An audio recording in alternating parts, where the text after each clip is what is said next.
Welcome to the Conduit Deeper podcast, a podcast that takes a deep dive into the details that surround our current sermon series, from current events to fascinating finds to conversations that take us deeper into the Word. Thanks for joining us. Welcome to the Deeper Podcast. My name is Mo, executive pastor at Conduit Church, joined with our lead pastor, Darren Tyler. And I want to ask a question that I'm curious to know if you know the answer to, and that is, how many hours of sleep do you average per night? Oh, I know this one because I have the Garmin watch, which just mocks me. It mocks you? You need to get more sleep. Well, God, I didn't think of that. Thanks for good idea. So the answer is 5 hours and 59 minutes is my average. What? You're leaving a minute somewhere. Well, 5:59? Talk to the algorithms is all I'm saying. I don't know. I just know that that's what, if you look on my sleep average, it shows it at 5 hours and 59 minutes. We got to push that over to 6. Yeah, so close. 6 hours. So close. What about you?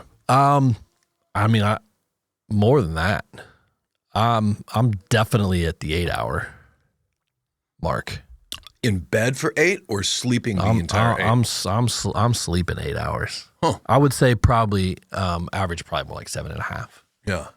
But yeah, I've always been able to. I don't know. I'm one of the. I'm very predictable. I'm very much routine. Yeah. But what's surprising is that I know how as much as I could know how your brain works without taking a couple laps in it. So I'm surprised that you don't keep yourself awake. Now that is true. Okay, so that's fair. I wouldn't say every day. For sure, not every day. I wake up at 3 a.m. with thinking of 10 bullet points of things I need to figure out or solve. Yeah. It happened again last night where I woke up thinking about an a last minute event that's coming up this week that I've got to figure some stuff out. At like 3 a.m, I'm like trying to figure out, X, Y, and Z. Yeah. So yeah, you're right. It is hard to kind of sometimes shut it down completely. Yeah. So I would, have you ever gone with like an Apple Watch, whatever, for a few weeks just to see what your sleep is like? No. Maybe I should. Yeah. Cause I'm wondering if you're actually getting the 8 hours that you think you're getting. Right. And if so, how good it is with it. Does it track that? Like how good the sleep is? Yeah. Like heart rate, breathing patterns and. Yeah. It's basically, it's something it can be. It's just your heart rate is what it's testing, and your sleeping heart rate, your resting heart rate. Oh. Well, the reason we're asking this is because, Sunday you taught a lesson in the book of Ruth, chapter 3, brilliant title, The Ruthless Elimination of Exhaustion, which is a play on words, it's a play on a phrase, it's a play on a title of a book. Yeah.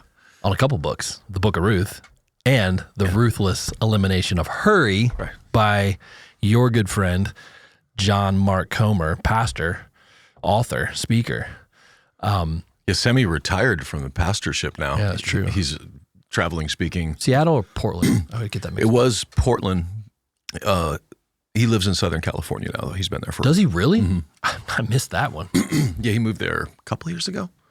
And who wouldn't? If it's funny, I love the city. We bleed for the city, which is great. But boy, once I'm done pastoring in it, like I'm out of it. Like I don't blame him at all, especially with the nonsense going on around there. But yeah, downtown Portland, Bridgetown Church was where he was last, and his parking spot right outside the building. It's one of those downtowns. You have your own spot if you have a spot at all. And Planned Parenthood bought a billboard that would be right over where his parking spot was, where the Bridgetown Church was located. Wow. To mock their church for their stance on life. So that's the world he was in. But yeah, he was, I think I can share this. So a few years ago, 2010, so that's actually more than a few years ago. Oh my gosh. Also known as 15 years ago. Oh my goodness. And a decade and a half. Oh my goodness. So I called John Mark, and I was like, hey man, I accidentally started a church and I don't know what I'm doing. Can I fly up to Portland and just spend a weekend with you? And I did. And they were so kind and gracious. And at that point, Bridgetown was still part of this larger church that he had just been taken over for his father. And he was, he had just taken over. So everything looked amazing. He's really creative. But we walk into one room, and this is, and you'll appreciate this as a design guy. For this season, here's there's language for this that you're about to tell me what it is. I don't know what it is. But here are these certain elements. So this is the color of this season. This is the font selections you have opportunities for. I love everything you're saying. The textures of it. But everything had to go across John Mark's desk for design. So As the pastor.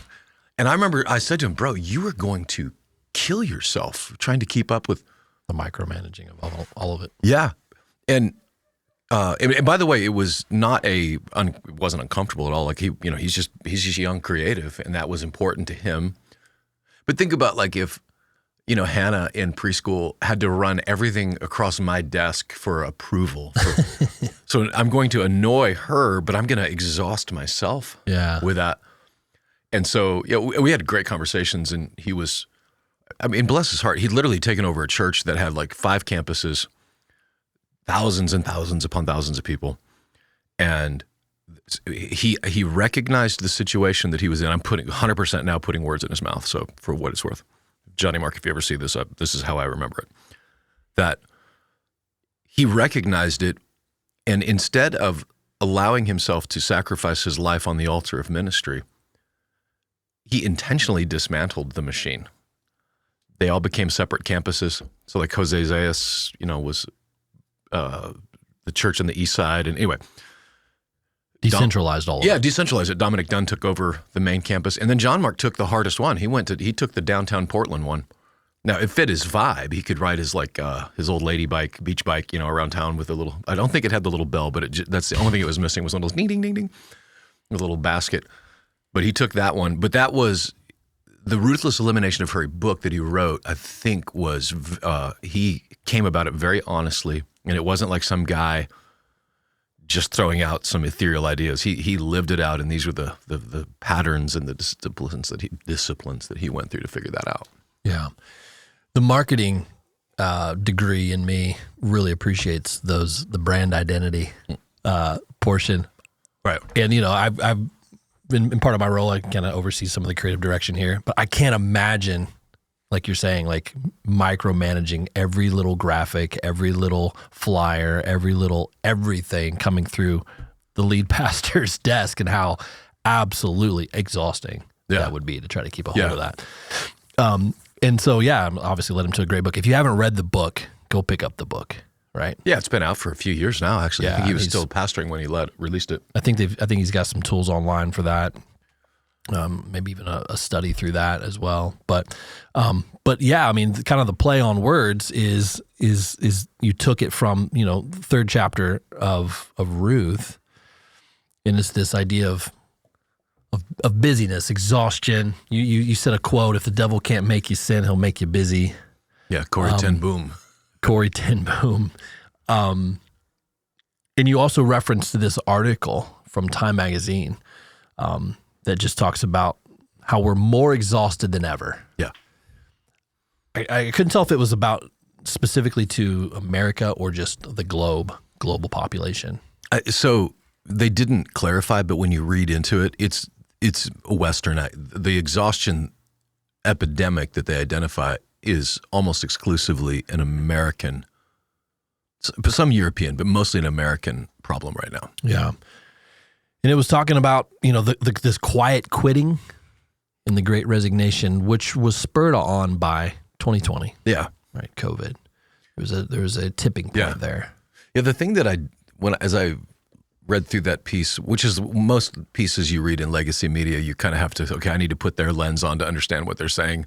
And so the quiet quitting, they're attributing to exhaustion, when in reality, some of that was just, I don't feel like I'm being appreciated. I'm not working remotely, so I'm going to give as little effort as possible. So it wasn't that specific quiet quitting, in my opinion, was not driven by the exhaustion as much as it was by, this isn't fair. I'm gonna stick it to the man because they don't see me and appreciate me. And I don't know, maybe in some cases that's true in a lot of companies, but I looked at, to me, the quiet quitting, and I don't know if this is a hot take or not, but the quiet quitting is a coward's way out.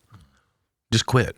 Don't take your employer's money and, just to prove a point, prove the point and quit and go someplace where they would. But the undertone of the piece is true. And that's anybody listening to this.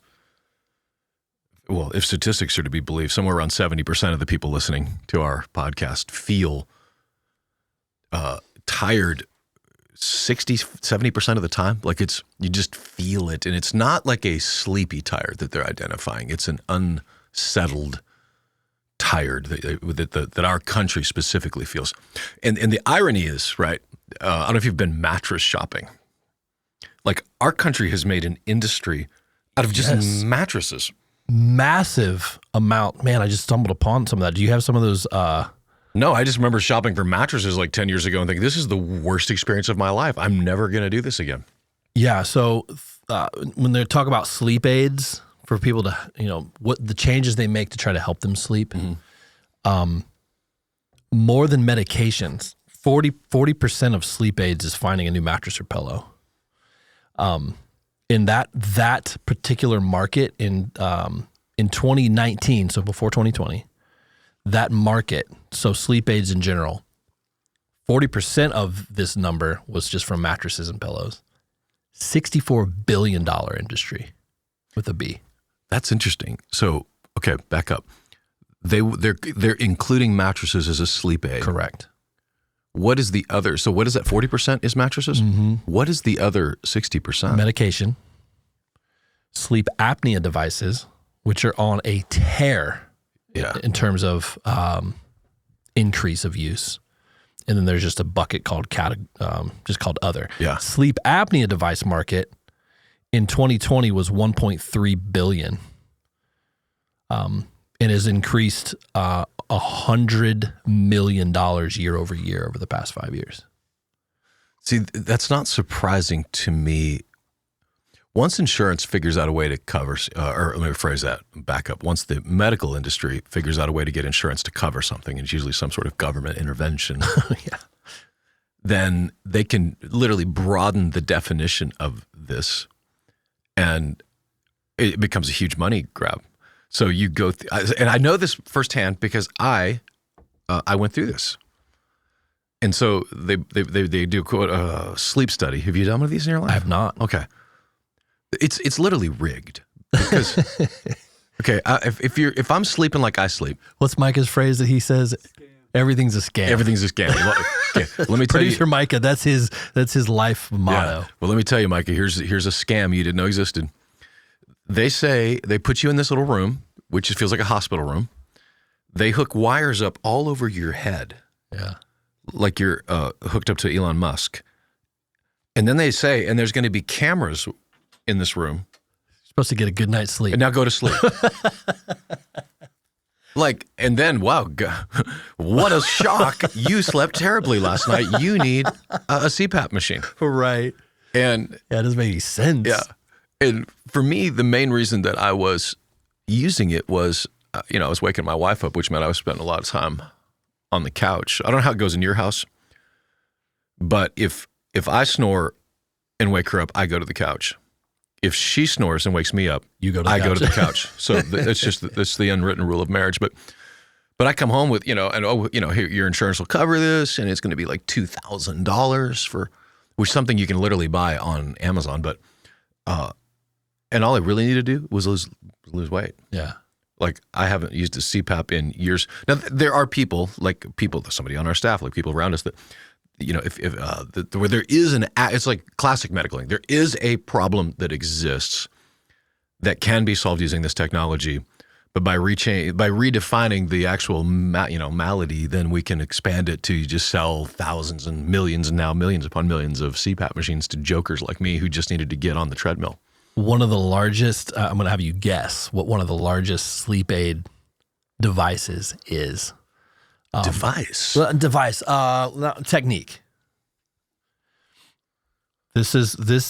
there's like that others bucket that I was talking about, besides mattresses and medicine. There's this others bucket, and this is the largest of the others bucket. What they use as a sleep aid. White noise. That is actually the second most popular sleep aid is white noise machine. There's something that's even used even more than that.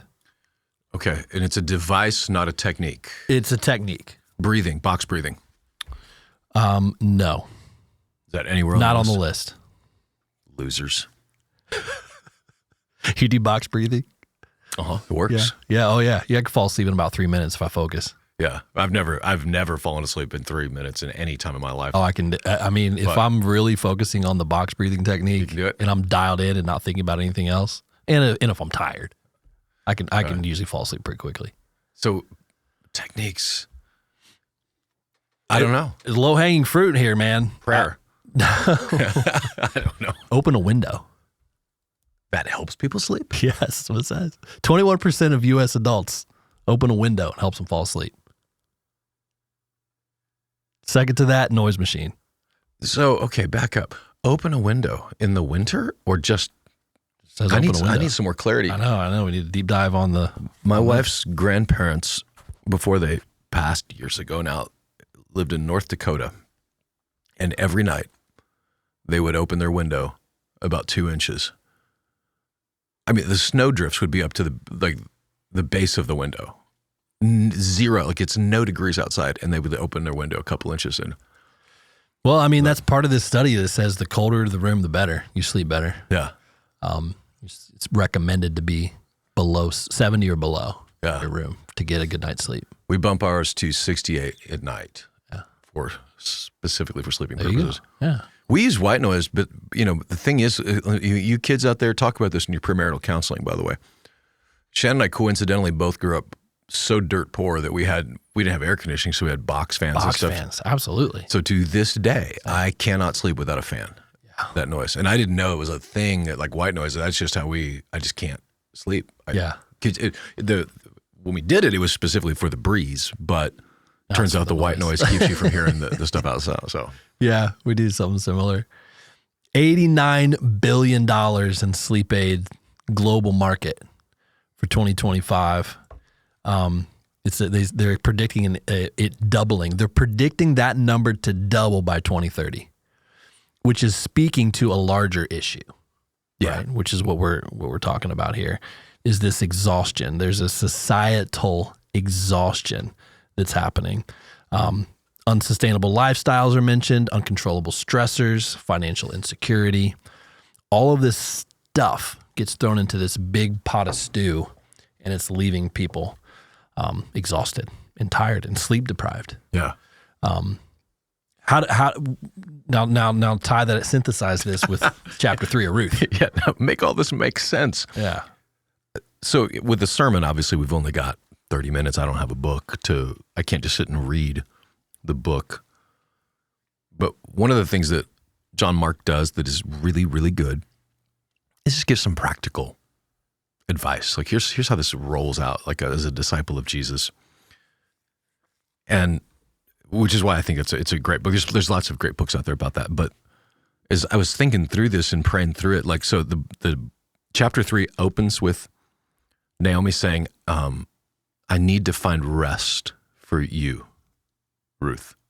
And it's an interesting phrasing for it because it's not necessarily a physical rest, even though that is component of it. But I think that what's happening here in Ruth's life, in Naomi's life for that matter, was they had no home, they had no security, they had no provision, they had no hope. And a lack of hope is exhausting. And at the end, in verse 18 of the end of that chapter, she says, hey, Boaz will not rest until this matter is settled. So it seems to me that the problem with exhaustion in our culture is they're myriad of, but I think they're all identifying symptoms in some ways. But the disease underneath of it, the disease has to be cured for the symptoms, is this lack of understanding of what the gospel really is. Like in the Genesis 3 world, without the gospel, that's the curse of man. You're going to work on this land, and the land is going to fight back. You're going to be exhausted. That's the physical. But the soul exhaustion is seeking approval, seeking success, seeking like just whatever this. It's a seeking identity. It's the core of fight or flight at the base of the soul of who we are. Without having that matter settled in our souls, it just leads to exhaustion. And so whether we're seeking security in information, right? So this is one that I think a lot of our viewers, so I'll start with that one. We want to be informed. And so we're informed by doom scrolling. We don't call it doom scrolling, but that's what's happening. We're informed by media companies who literally make money by scaring us. Because I'll click on it. If it makes you angry or it makes you afraid, those are the two things that make you click. I want to dive into this a little deeper. Here we are on the Deeper Podcast. Is what we do. So this thing that's been kind of bubbling up even on social media about this particular topic, specific to the constant exposure of global crisis and negative news, it is, eroding hope and leaving people feel helpless and hopeless. And so there's this counterculture now that's saying, we're not meant to know everything that's happening in the world. We're not meant to understand all of the global crises that's happening thousands of miles away. Why not only why should I bother with that, but should I cut that out completely and focus on my home, my community, my family? Yeah. There's a tension there, right? And so and there is this counter movement that's happening where influencers are talking about bringing it on home, focusing on your family, your home, your community, disengage from global crisis, global information to help limit the stress, to help limit the exhaustion. How as believers, how do we reconcile that? Because it's important. It's very important that we're aware of what's happening in India and Pakistan in terms of freeing slaves, people that are enslaved. Yeah. Very important to know what's happening in Uganda and in Haiti and in Guatemala and in Nepal and these places that we're serving. How do we balance that with serving our own family and our own community and our own church right here at home? Yeah, right. I mean, another way of wording it is how do we not become weary in well-doing? Yeah. As the book of James says, right? So John Eldredge is somebody that's a proponent of that right now. And I love John Eldredge. I love Wild at Heart. Stacy in her book Captivate, just an amazing couple. So and what he's saying is 100% factually accurate. As humans, we are not meant to bear the weight of the world because that's God's job. And so what we are meant to do, we talk about it here, and maybe we need to talk about it more, specifically me need to talk about it more, is the world will never run out of need. We will run out of money long before the world runs out of need. And so for us, it's okay, but these are the specific needs that the Holy Spirit is drawing us to. So what does a disciple say? What is it? We've talked about it with our kids over the years, right? A disciple just does and says what Jesus says and does, and what did Jesus do? He only did what the Father said to do, which meant that he healed people and other people he walked by and didn't heal. Because otherwise there wouldn't have been a single sick person left on earth. So he only did what the Father said. So for us, the cheesy bumper sticker version is we have to go with the lead, not the need. What is the leading of the Holy Spirit? Because in our chair sitting as pastors is influence over our congregation, the temptation is to have an opinion about every problem in the world. And in the culture of umbrage, right, the outrage culture, here's this new thing. And if you're not saying something specifically about this, then you don't care about kids and this and that. But there are so many needs. Again, the Genesis 3 world, we can't solve them all. So we have to look at and I've talked about this in one of the Bible studies I've done in the past, that a lot of times the clue to what problem you engage with is actually the problem you yourself have been healed from. So for me, we work with Place of Hope extensively because my father struggled with that. So I understand that in a way that someone who wouldn't. So we start with the lead, not the need. And if you're just doom scrolling without hope before or after, so let me put it differently. To ignore the entire problems of the world is also not a good strategy because that's not hope, that's false hope. I don't know anything's going on, so I don't have any thing to worry about because I'm not paying attention to the world. That's not hope. That's pretending. I've called that ostrich syndrome, right? Yeah. Just stick your head in the sand. Yeah, it's delusional. And tempting. Yeah. And at the same time, if you are feeling your heart rate rise, if you're feeling anxiety when you're scrolling through social media, first of all, stop scrolling. But the second of all, there's a clue, like your body is giving you some signals that I am taking on the weight of something that the gospel was intended to carry, not me. I'm just as guilty of that as the next. I view information as safety. And the irony is sometimes the more information I take in, the less safe I feel. So that's why we come back to some of like what John Mark Comer is talking about, is that there are disciplines that are needed, whether it's setting parameters on your screen time, setting parameters around how much of this information you're going to take in. Like, how many articles do I technically need to read about the Pakistan-Indian war that are all just literally saying the same thing? At some point I can say, okay, I actually have enough. I have enough to make the decisions I need to make for this day. And when it comes to the whole world, John Tyson, he quoted this guy that I don't know who was, so I'm going to say it was John Tyson quoting someone else, that the human body is only meant to carry empathy, only capable of carrying empathy for like 20 people. And anything over that, and they were citing studies with it, but that's where a lot of the exhaustion comes from, that I'm now feeling empathy for this person or that person or this whole people group. I'm carrying the weight of it, which, by the way, ultimately then I'm going home, and if I'm not giving that empathy to the people that matter the most, then I'm not in a good place. And he defines empathy as taking on there's a difference between empathy and sympathy. Empathy is I am now feeling the feelings that they felt.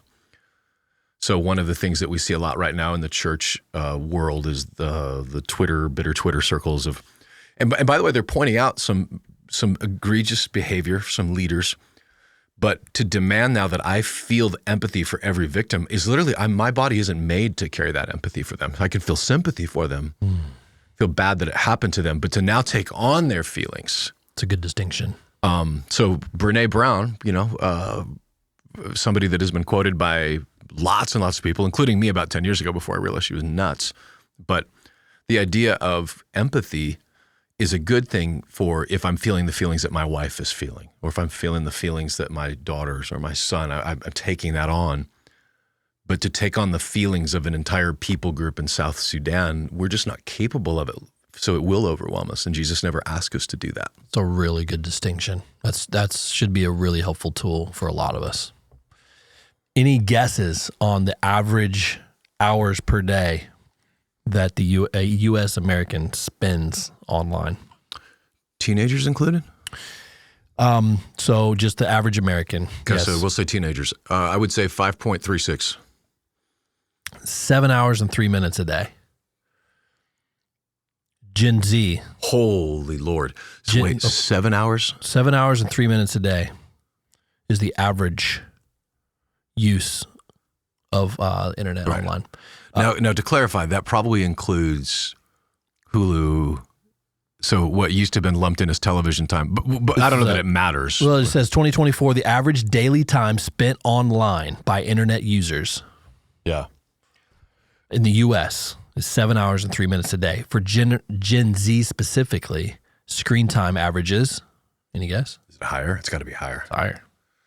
I think it's higher because they're watching anime. They're watching like 20. Maybe. I'm going to give 9 hours. 9 hours. Yeah. 2 hours more than the average American. Gen Z spends 9 hours a day, with a significant portion attributed to social media use, which contributes to reported sleep loss and mental fatigue. Digital overload. Yeah. The doom scroll. Yeah.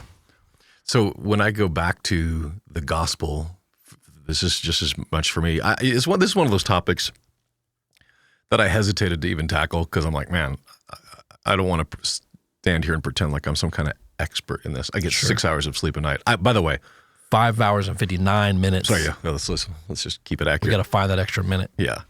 And by the way, that has gone up. It was 5 hours and 30 minutes up until a couple of years ago. That is good. But by the way, like I don't wake up like exhausted. The idea that we need 8 hours is, you can go down that rabbit hole. It's probably a scam somewhere, Micah, where they're making money on this.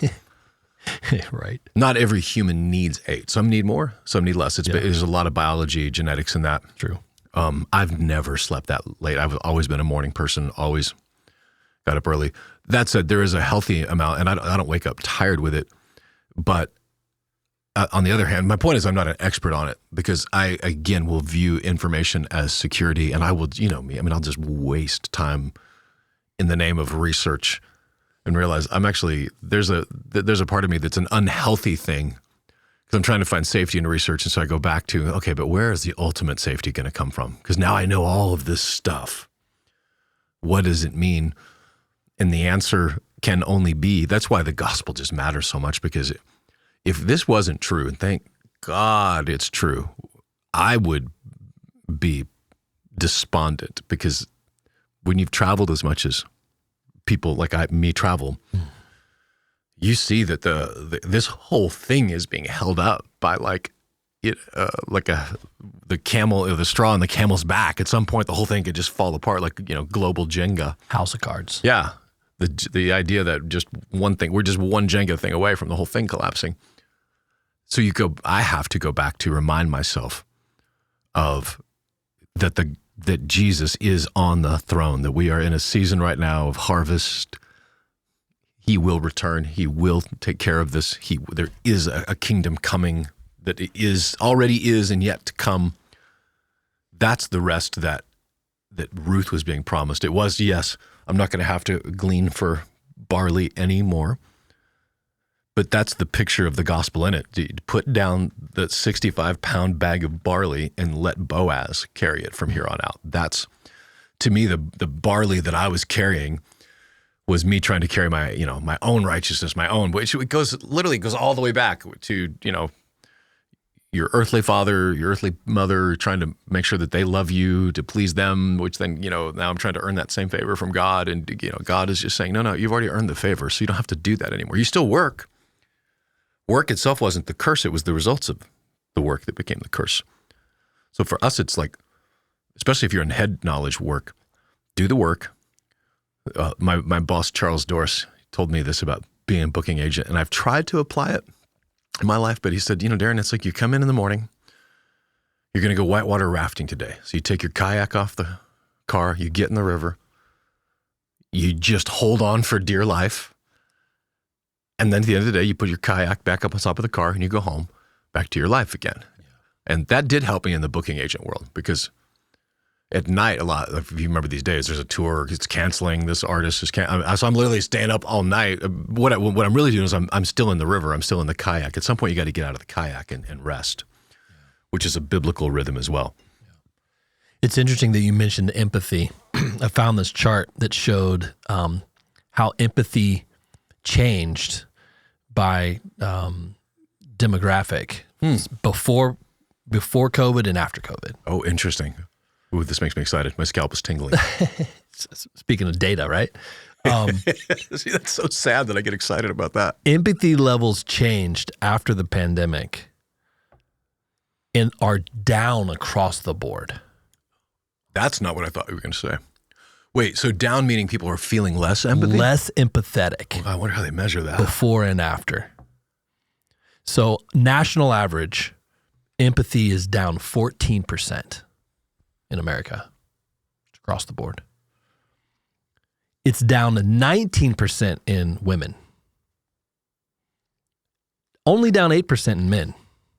Is that because it was never very high in men to begin with, so it didn't have that far to fall? I mean, they just had a baseline before and after. Now, are they identifying this as a positive or a negative? It's negative. So it more than doubled. It dropped. It more than doubled, obviously, between men and women. Right. Women at 19%, men at only 8%. Baby boomers, empathy dropped 12%. Gen X, empathy dropped 15%. Millennials, empathy dropped 19%. Gen Z, 20% only dropped 10%. So the combo of this shows that American millennial women, empathy is bottomed out. Why? They don't give any, assessment or conclusion. Right.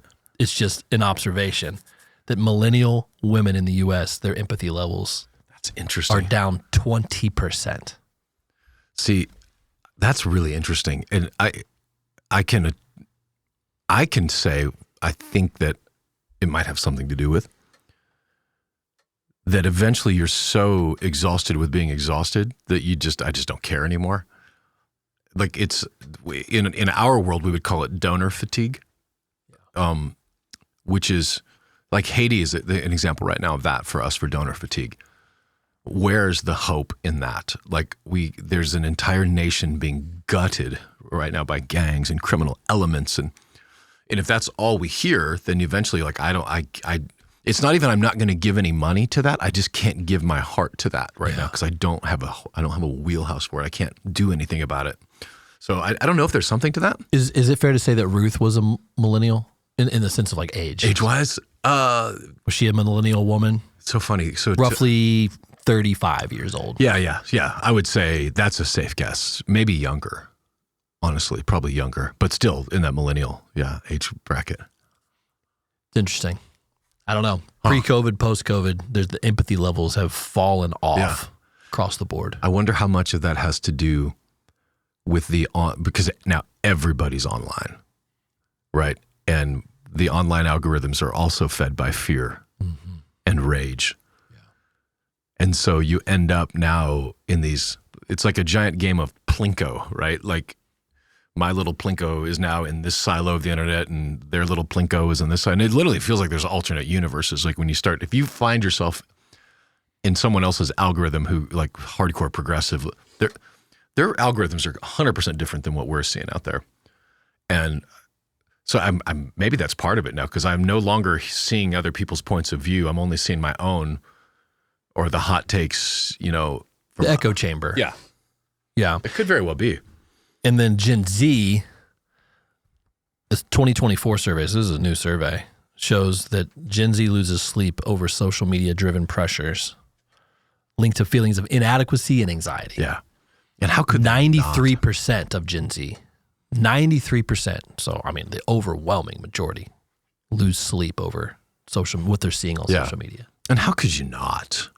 When I was younger, you break up with whatever, your girlfriend or your boyfriend, and you might drive by their house, the old cliche, see if they're home, is the light on. Now you stalk their social media, right? So you're constantly assaulted with what's going on in their life. And, of course, versions of our best lives are put forward on there. And even people that, for the most part, are saying, okay, we have to be authentic. So here's something really terrible that happened. Even that is a play for help, for approval, right? So I could see that. Like if I were prone to jealousy, and you see someone else's life played out online, especially at that age, right? Because this kid is supposedly making $1 billion on, crypto, whatever. I can see that it would be, it's so overwhelming for them. One of the things you really talked about here was just busyness, just the busyness. So there's one thing where, we're diving into all that's happening around the world through social media. We're intaking data. And that keeps our mind busy. But then there's also just busyness where we're stacking our calendars with no gaps for rest. It's like, and some of it's intentional, some of it's unintentional. Yeah. So this idea of busyness. Yeah. I mean, our lives, I'm on the other side of having kids at home. But when we had 4 who were little, we would, our whatever rule was, you have one activity that's yours, like soccer for this year, season, whatever. So whether it was soccer or science club, whatever. But when you got 4 of those going on, your lives, and many are right now, like your lives are in the baseball field, your lives are in the soccer field, your lives are in the car. Like it's in this quest, of course, to, if I don't start by the time I'm in, 4 years old in soccer, that you have no hope for your future scholarships. And, my son, one of his friends, has played baseball golly, most of his childhood and into high school. And by the way, nothing wrong with travel sports. But if the quest is so then you can get your scholarship, so then you can, like, there's a buy-in with that somewhere that can drive a motivation to really wear yourself out. But with 4 of them, we were running, felt like every which direction. And then you combine that with the feeling of I need to have relationships with people in my neighborhood. I feel bad because I don't really see them ever. But then I have the school relationships. Then I have the church relationships. Like these 5 different worlds, all jockeying for your time. And yeah, it's literally, the system is rigged without really even being a system. It's just kind of how our culture is unfolded. So you have to be so proactive to say no, so proactive to just kill the FOMO in you so that you can not be running at full speed. Yeah, one of the books that we went through as a staff, years ago, maybe it's time to bring it back, is that book, Essentialism. Yeah, I forgot about that book. Greg McCown. Yeah. And it's funny because one of the biggest takeaways from that book was the most simplest, shortest sentence in the entire book was that no is a perfectly acceptable answer. Yeah. Right? Like, oh, never thought of that. Right. I can just say no. Like, which is crazy because try it. It's so freeing. Yeah. Now there's a way to say it, and fair. in a without offending or without being rude. Yeah. But no is a complete sentence. Yeah. And I guess maybe we need to do another, maybe hit it this weekend again, but I didn't give a lot of the practical tips because I feel like there's so many of them out there that I wanted to hit at the core of why we needed to begin with. Yeah. But like one of the most profound things that helped me, because I didn't know how to rest. That sounds so stupid. But we'd go to the beach as a family. And by the way, if you're going to the beach as a father with 4 kids, you're not going there to rest. Dude, it's so much work. I need a vacation now. Oh, man. I am nothing but the apparatus for the kids to jump off of, to throw them to, it's literally but as they got older, a little more self-sufficient, I would just lay there on the beach. My wife, by the way, loves the beach. She's like a cat when she gets there. She could lay there all day.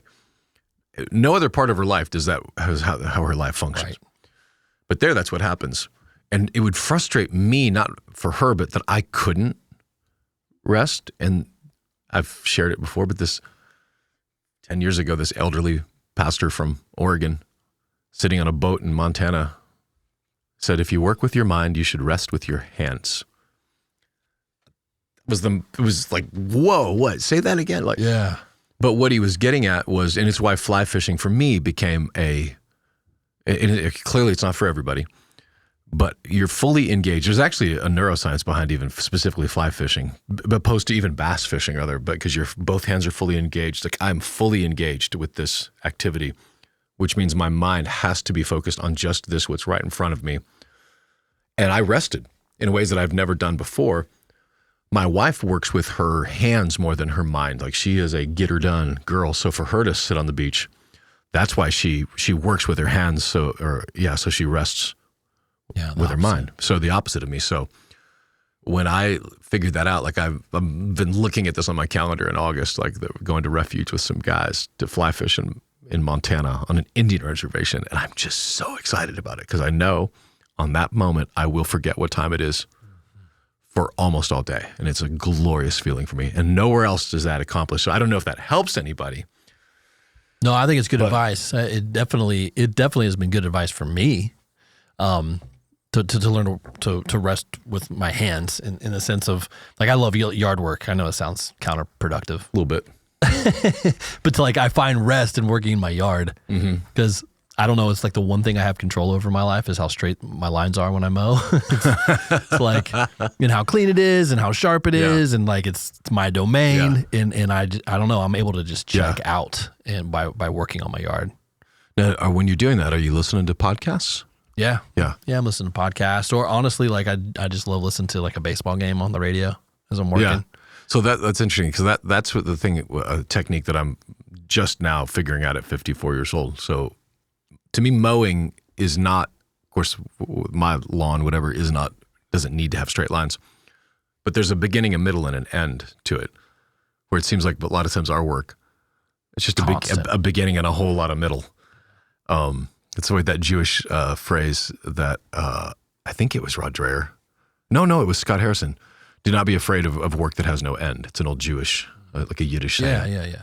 Do not fear work that has no end. I'm like, oh my God, that's us. But here's what I've had to learn.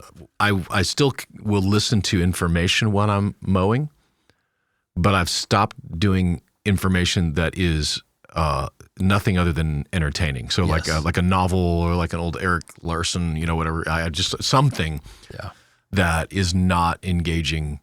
So like I'm just figuring this out when I was listening to the Audible version of Jake Tapper's new book. Yeah. While I was mowing last week. And I'm like, why is this mowing not relaxing me? And the answer is because I want to punch something right now. Spun up. Yeah, I'm on this chapter about when they're using, this is in the book, Jeffrey Katzenberg and Steven Spielberg are directing President Biden in videos to try to get something usable for his campaign. That's a whole other podcast. Parenthetically, they did not. But I'm listening. So I'm like, of course I'm not relaxing. I'm literally listening to a problem that I have no control over. So, I flipped the switch to Everything is Tuberculosis, which is a fascinating history read. What? I know. What?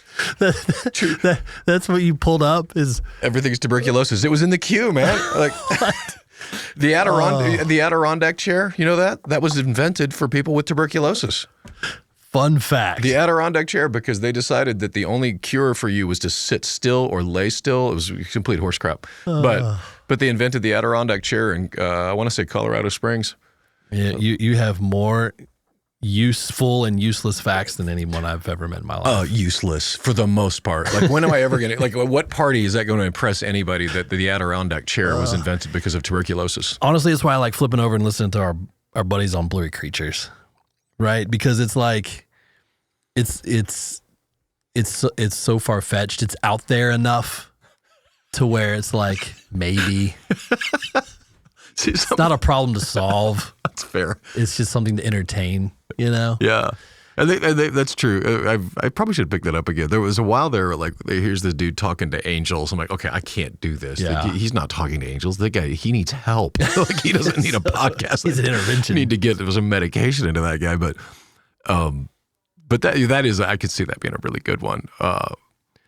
But yeah, so to me, again, life hack, not the gospel. The gospel, God rested on the seventh day, not because he was tired, but because he was done.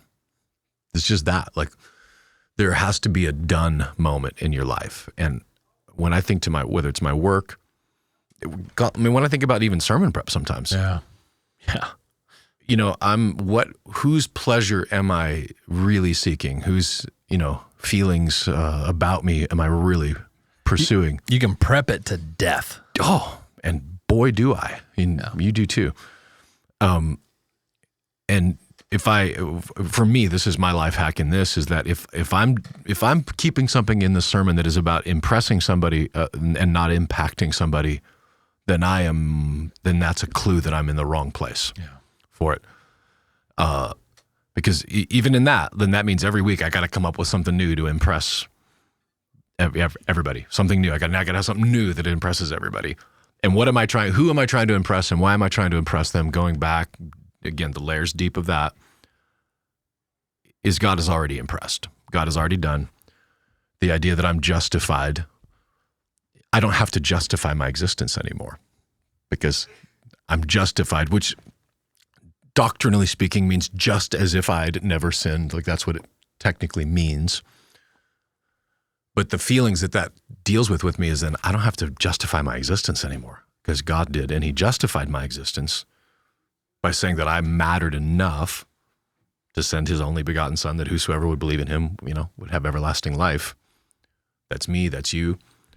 And if I could find a way to rest in that, which that's why that language in Hebrews is so hilarious. Make every effort to enter the rest, like work to rest. Yeah, it's true. That there is a proactivity required to remind myself. And I don't know if there's apps out there for this. Like, okay, you are officially way too much into justifying your own existence today with all this information you're gathering. You got to back it off to justify, you are justified. You are good just the way you are because God has saved you and is redeeming you. Like, that's what happened in Ruth's life. And that's how she could rest and put down the barley. Like, what barley am I carrying now that I could put down? Am I tired, or I just need to allow myself to rest in that it's, especially at night for me, like, and I don't even view it as stress. My mind is just, if I'd have grown up in this day and age, they'd have medicated me into the ground. Like, as a kid, they would, if they had the access to that stuff. But just getting my brain to shut down, I'm not even necessarily worrying. I'm just thinking. Is it because you're just taking in so much data? Probably. Processing. Yeah, probably. But I was going to say, even when I was younger, long before the internet, that's just how my brain worked. Like, I didn't know it wasn't normal until I'm on a tour bus and people are like sleeping. So has AI made all night long? AI made it better or worse for you in terms of information gathering? Oh, way worse. Way worse, because there's just so much. Because it'll throw down like, oh God, that's a rabbit hole. Like, that's an interesting. I got to figure out where that came from. We were making the distinction the other day how you mentioned you were Google searching something with Ethan, your son. Yeah. And he's like, Google search? Yeah, that's so last year. Like, who's using Google to find anything? Yeah, like I Googled something and he was like, what? Like, completely offended at that I'm... that thing. He uses GPT for everything now. Right. And I can see why. Which is like 100x, Google search as far as information and speed. Yeah, and then it'll queue up would you like more information about? Like, would I like more? Of course I would. The answer is always yes to what I like more information about. Yeah, like Google search would be the equivalent of us discovering internet in the 90s, like a dial-up. Yeah, or maybe even like CompuServe for our older viewers. CompuServe, Prodigy. It was an original ISP. My first email account was through Juno. Juno. A free Juno account. Do you have a Netscape? We looked at people with Juno accounts with a sense of pity because they couldn't afford AOL. America Online. Yeah. Okay, funny story. It's completely irrelevant to anything we're talking about right now. I was sitting at I was doing a wedding for a family friend. I'm trying to not say any names. And this person's pretty wealthy, pretty famous. And if you've been around wealthy and famous people in their homes, there's always 4 or 5 just random people that are kind of living there for some reason or another. It's true of almost anybody I've ever met who's in that world. And we're talking about, it's a dinner to discuss the wedding, and something comes up, and I'm trying to be funny, and I say, which is a true statement, by the way, even 12 years ago, concert promoters, I knew we were in trouble in the 2000s if the concert promoter is still using an AOL email address. Yeah. If the record label guy has an AOL email address, I'm not even going to try to talk about the new landscape of technology. Like, that's kind of and I made the joke, and he still got an AOL email address, and the room went quiet. And I only learned later that the reason was one of the girls sitting there was the daughter of Steve Case, the founder of America Online. Wow. And I dropped like just the AOL is this old school. Now, by the way, she had to have known. I'll bet my left arm she didn't even have an AOL email address. And Steve Case took his 500 million or billion whatever and walked with it. But yeah, we looked at Juno with a sense of pity. My first email address was CompuServe, and it was like an 8-digit number at CompuServe.com on a Mac. I didn't think they were called MacBooks. It was like an Apple laptop. The good old days with original technology back in the 90s. Yeah. But it's the Genesis 3 world. Every solution that is given creates more problems. It's just the way it is. It's why I think sometimes that's why there's two views. So this war here or this, there's this, we've solved it, but it created this other problem. So you've got these people that are like griping because this other problem exists. But that in the technology world, I don't want to live in a world where I can't find that information. And I don't want to live in a world where I can find that information because the solution creates more problems. Yeah, I mean, that's one of the current challenges with AI. I was listening to a podcast about this. How AI is as you're entering data, as you're entering questions and you're chatting with an AI bot, the information you're getting back is confirmation bias. Oh, 100%. Compounded. And then the next question, and then the next question, and the next question, and it saves all of your queries. So over time, you're just getting fed the exact information tailored for you, which is creating a bit of a problem in terms of siloing information and not getting external information to help push back on a narrative per se. Yeah, because when you're doing a Google search, the landline of the internet, I'm comparing this article with this article. I'm trying to look at this information and this information, finding the truth, which is often somewhere in the middle. AI is infinitely looking at articles that I could never even get to and then giving its technical opinion of that. There is fact, but also narrative in it. Like it's answering a question. Yeah, based upon your previous search histories or previous queries or questions or whatever. Yeah.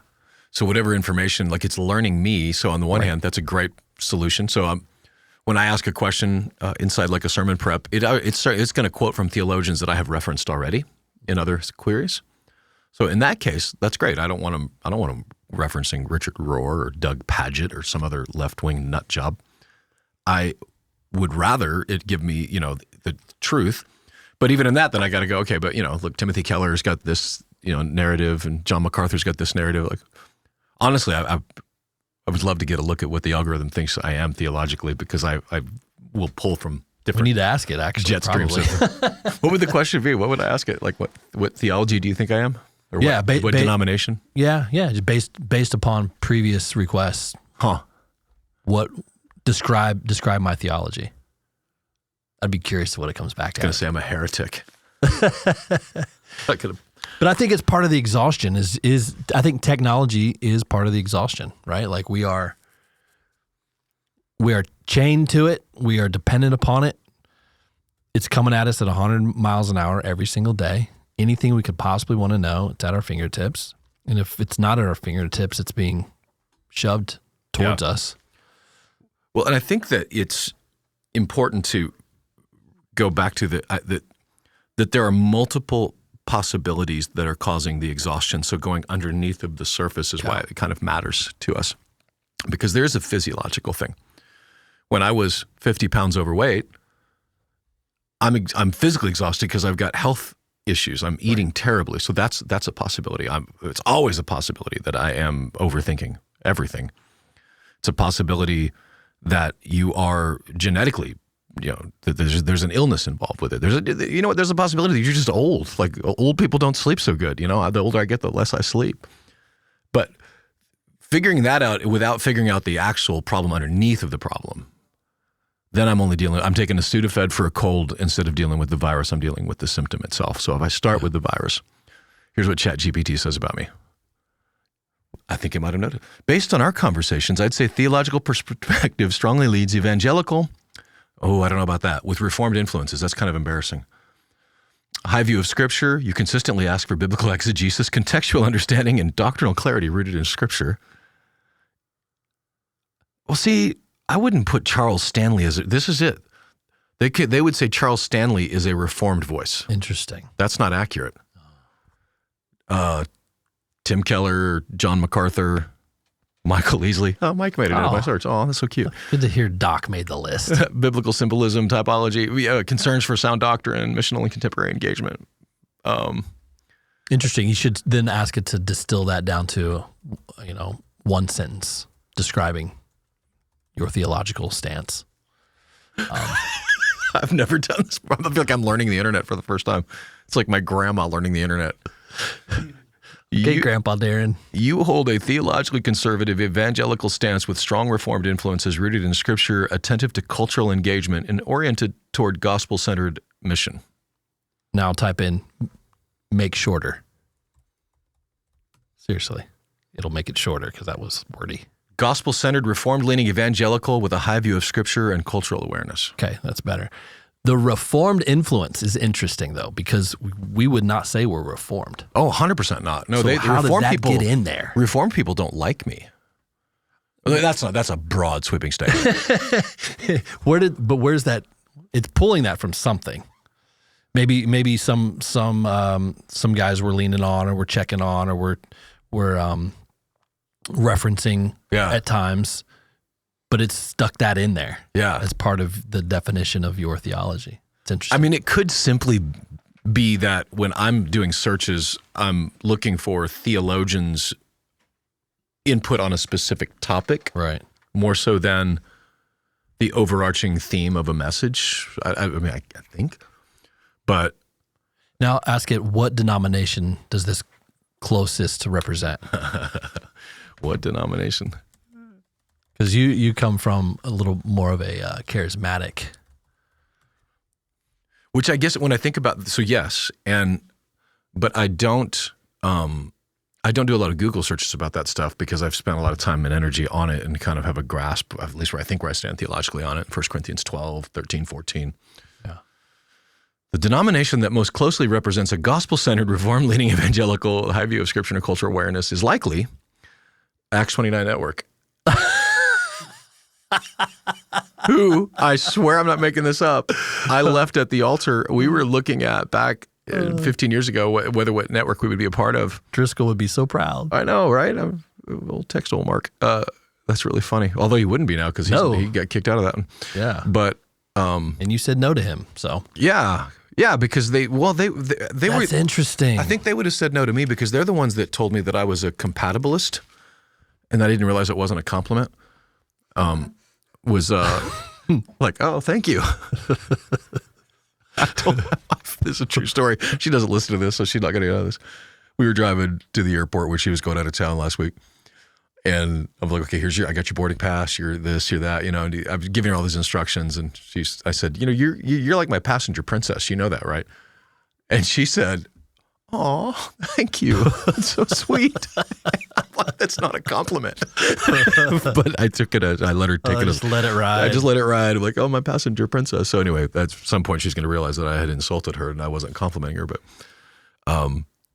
because I reformed the five tulip petals or whatever. Like, I think I might be 3.5 out of 5. Okay. God chose me. I chose him. Yeah. That's both accurate in Scripture, so it's interesting, huh? Yeah, that's a fun little. Now that you know how to kind of interact with chat, you're gonna. Now that I know, here's how I know what to do. I sit next to you or Micah, and you tell me what to put in there. That's what I know. You're leaving for Uganda along with producer Micah and producer Caleb in this next couple of weeks, and hopefully Micah doesn't get the title passenger princess next week. I'm used to traveling with passenger princesses because I'm used to traveling with people that don't travel. So that's normal. I can't travel like that, like not knowing if I'm in A, B, or C of Southwest. Like I'm thinking about that. Right. But you've got a bunch of churches in Uganda that you're visiting, that you're encouraging some pastors, you're bringing some supplies, we're bringing some fresh vision and connecting and pouring into churches all across South Central Africa, yes? In Uganda? And north. On the north side. Yeah. So Micah and I will be in the south. We'll head north for safari at some point. But we'll be spending our time in the south with our churches. And by the way, doing First Priority Kids Camp. So Joey Prophet has been actively involved helping us put together. We're going to have a few hundred kids and doing First Priority camps while we're there. In the south, but that'll be with those churches that we've planted. And then the following team will go north and work with the brand new churches in the refugee camps. That's great. Right on the border of South Sudan. So exciting. Exciting for you guys. And speaking of not resting, like that's what I will be on planes. Like that's why it's, I don't know, beat the dead horse, but working hard and being tired at the end of the day is not a failure. That's how you're supposed to be tired at the end of the day. So we'll be exhausted because we're not going to get any sleep on these planes and jet lag. And I will be, you're about to meet Travel Darren, Micah. And Travel Darren's a lot of fun. Caleb's nodding. Home Darren, I'm kind of boring and whatever, but Travel Darren, I'm in the zone. So I work harder on those trips than I'll work at home, but I will feel more fulfilled and feel more rested while I'm there. So good tired. Good tired. It's a good tired. Awesome. We'll be praying for you guys. And don't forget to pray for the team as they head out to Uganda over the next 10 days or so.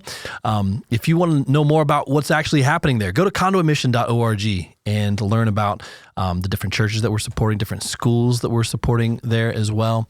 If you didn't catch last week's sermon, of which we're going deeper in this episode, you can go back and find that on our YouTube channel or anywhere that you listen to podcasts. Thank you for joining us, and we'll be back here as soon as we can as we take some travel and some breaks over the summer. We'll see you soon.